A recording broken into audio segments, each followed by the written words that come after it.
बर' रावजोंनो इनसाइड एनि मुङै मोनसे निउस चेनेल खुलिनो थांनाय बाथ्राखौ मिथिनानै आं जोबोद गोजोननाय मोनदों आरो इनसाइड एनि फोलेरनो गासिनोबो आंनिफ्राय गाहाम हामलायनाय थाबाय।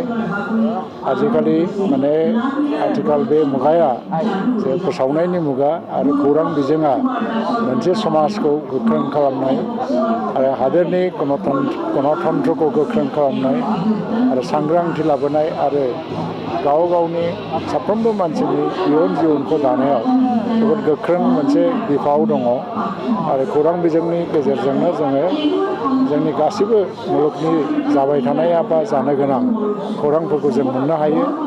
इनसाइड एनिया जाफुंसारथों आरो बयबो रायजो राजानिनो मोनसे आंगोनि निउस चेनेल जानो हाथों, बेनि थाखाय आंनि बिथिंनिफ्राय गासैबो इनसाइड एनि फोलेर आरो रायजो राजानिसिम गाहाम हामलायनाय थाबाय। गोजोन्थों।